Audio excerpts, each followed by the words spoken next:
Hi everyone, welcome to Eat Something with Dee. I hope you've been enjoying your Sunday so far and hopefully I can make it just a little bit brighter. Today's recipe is a staple in most Indian South Asian households. It's a dal recipe. Now dal is basically lentils and they're cooked up and liquefied and we use it over rice or with roti and it's really delicious. But I'm not just making a basic dal today. I'm going to be making Methi wali daal.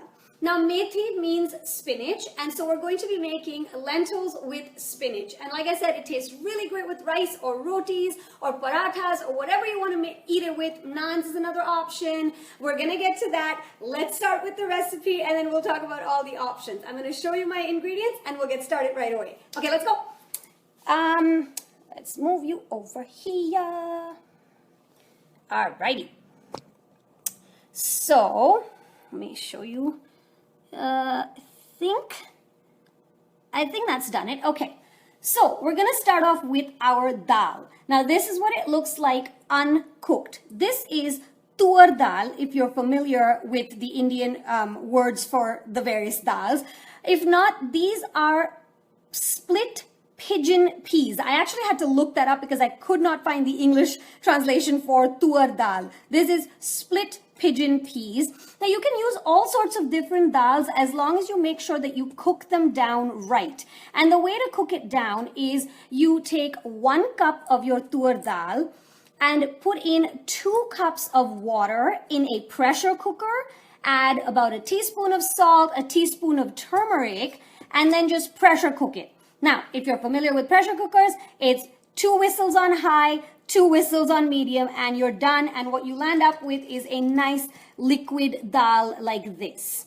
Now, if you don't have a pressure cooker, you can actually do it in a slow cooker. Just leave it there in the morning, come back in the evening, and you've got your lentils cooked up. You can do it just on a regular stove in a pot, but it's gonna take about an hour. So I really recommend getting yourself a pressure cooker if you wanna be doing a lot of Indian cooking. We use it a lot. So you've got your 1 cup of tur dal cooked up and it looks like this, nice and done. So I'm just gonna move these aside because after this, we're going to go into the ingredients that make it my special dal. Let me bring these over here. Perfect. So I've got methi, which is spinach. It's about a cup of roughly chopped up spinach. I've got half a cup of tomatoes chopped up. Then we've got a 1/4 cup of our chopped up red onions. Love my red onions. 1 teaspoon of roughly chopped up ginger and 2 teaspoons of roughly chopped up garlic. Now, normally I just use ginger garlic paste, but that's an equal ratio of ginger and garlic. And this is a slightly more garlic than ginger. So that's why we're using chopped up ginger garlic today. I've also got 1 teaspoon of chopped up green chilies over here. And I've got 1 teaspoon of lime juice, which is just adds a little bit of an acidic kick to it, which is really delicious. Coming to our spices, today I'm going to be using whole cumin seeds. These are roasted cumin seeds. You can get them at any store. Very easy to find. We're not going to be using powder. We're going to be using whole roasted cumin seeds. And then I've got my chili powder. I'll use about a 1/2 teaspoon. This stuff is really potent. And then I'm going to use about a 1/2 teaspoon of turmeric as well. Now remember, we cooked our dal with turmeric too, so not too much more turmeric is needed in this recipe. Now, I've already cooked my dal with salt, so I'm not adding any more salt on the ingredients side. Of course, I've got my good old Angie's Golden Ghee, which is going to be my cooking medium. And I've got a little bit of water on the side just to, get things moving if I need to. So let's get started with our cooking. Hi. Okay. Gonna bring you over here where I've already got my ghee heating up nicely. Let's bring you down a little, just a touch so you can see better. Wonderful. So my ghee has been heating nicely and it's all liquid. And to our hot ghee, we want to add a teaspoon of, just about a teaspoon of cumin seeds. So go ahead and throw that in there. And you'll hear it sizzle up just a little bit, which is perfect. Don't don't know if you can see, but they're sizzling nicely in there. And then right away, you just throw in your onions and get them cooking. Stir, stir, stir. And we just want them to get a little bit translucent. Just cook down a little bit. Not too brown, not too crazy. Just a little bit translucent. Now you notice how all my recipes start with frying onions because they're really the base of any kind of Indian cooking. I feel like I don't even know if I have a recipe that doesn't use onions. I put onions and tomatoes, I think, in everything. So, coming back to our frying onions. Lovely. See, they're already getting kind of translucent. So that happens really quick. And then into here, I throw in my ginger. That's roughly chopped up. Remember, it was a teaspoon of ginger and 2 teaspoons of roughly chopped up garlic. That goes in there. Again, just give it a good stir. Nothing fancy.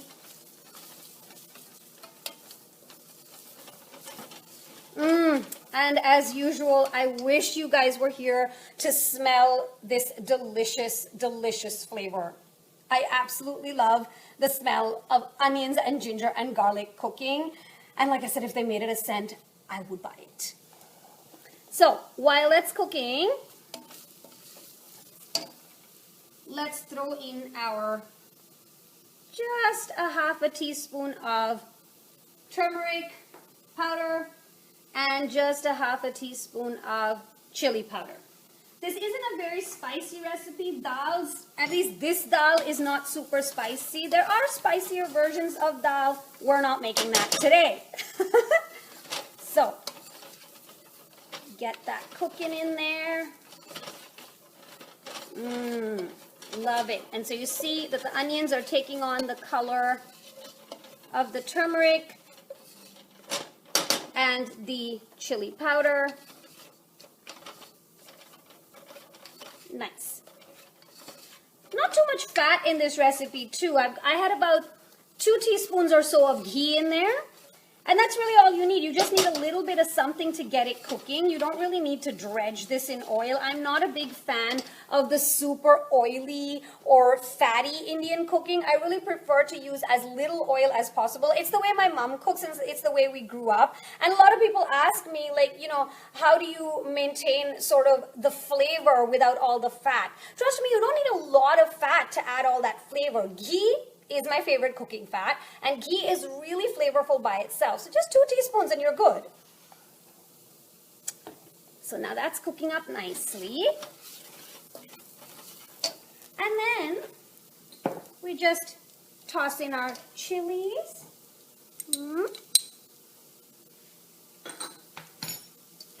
Give it a little stir. Don't want my chilies to burn up, which is why I put them in just a little bit later, because I still like them to have that fresh flavor. If they get burnt, well, they taste burnt and smoky. So now we chuck in our tomatoes, and they've got a lot of water in there, so it gives it a nice sizzle.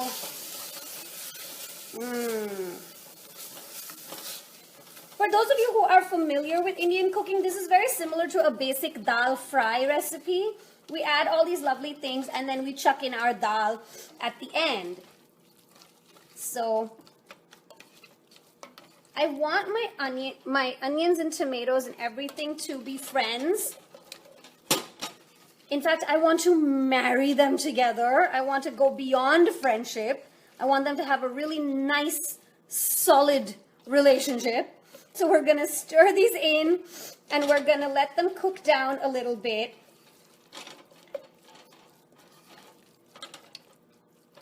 And while they're doing that, I'm going to talk to you guys. So the thing with dal is that with any Indian meal, proper Indian meal, you're gonna have a dal on the side. You'll probably have a curry, you'll have a veggie, you'll have your papad and your rice and your naans and all that yummy stuff, but you're gonna have a dal. Dal is that liquid component that just marries everything together. And so if you don't like dal, that's okay, but usually in any Indian meal, if you're doing a proper Indian meal, you're gonna have dal. Whether it's just to even sip by itself or on top of rice or dip your roti in, you're gonna get some dal in there. And it's really, to me, it's an Indian meal is incomplete without dal. I really need the dal to tie it all together. So, as you can see, this is bubbling up nicely.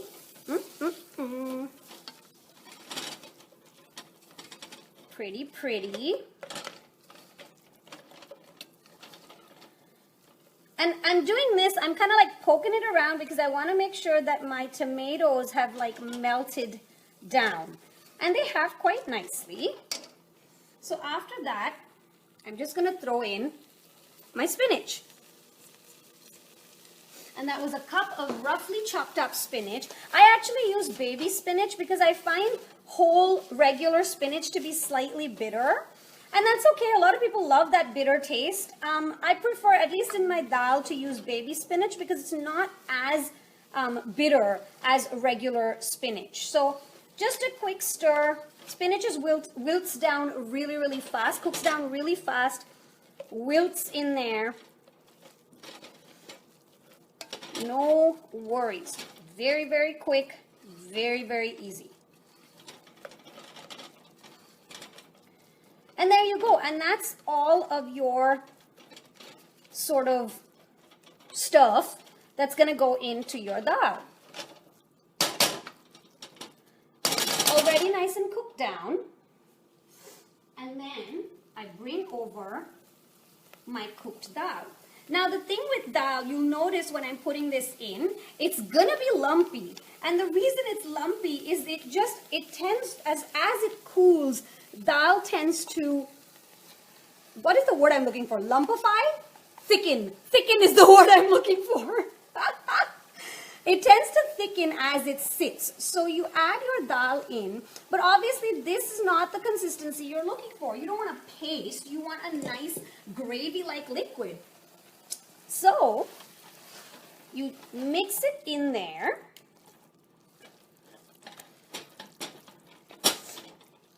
And this is too thick to spoon on top of rice, clearly.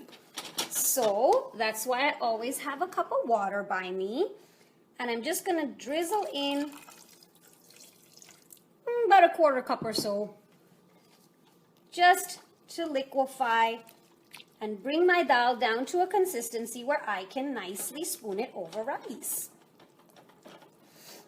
Just get in there. It's not delicate. There's really nothing to it. Still a bit thick for my taste. Some people really enjoy thick dal, and that's okay. You can really just do this to your liking, to your taste, whatever takes your fancy. And however you like to eat it, really. No hard and fast rules as far as this is concerned. I'm fussy. I like my consistency to be absolutely perfect. So just a titch more water for me.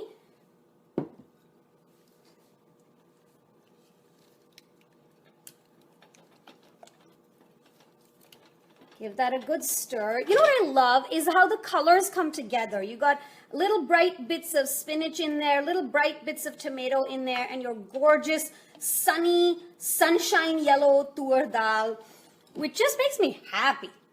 And this is such a wholesome kind of childhood thing for me.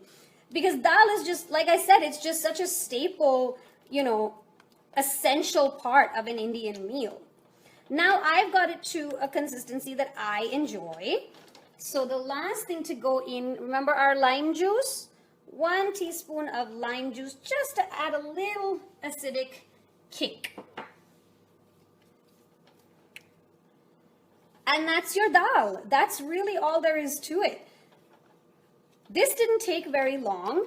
And honestly, if you're cooking dal in a pressure cooker, it barely takes 10 minutes. 1 cup of dal is not going to take you that long. Just keep an eye on it because even in the pressure cooker, it can burn and it can stick at the bottom. And I'm an expert at burning my dal.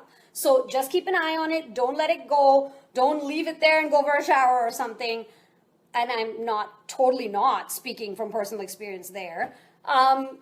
Definitely keep an eye on it. Make sure that it's cooked nicely. Take it off the gas. Careful with pressure cookers. You want to wait for the pressure to be released completely before you open it out. Okay? All right. So we're done with the dal, basically.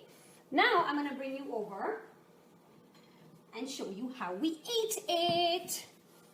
Let me bring you to my plate. Hi, plate. Can you see it? I don't know if you can see my plate. Wait, hang on. I'm gonna bring you down a little more. There we go.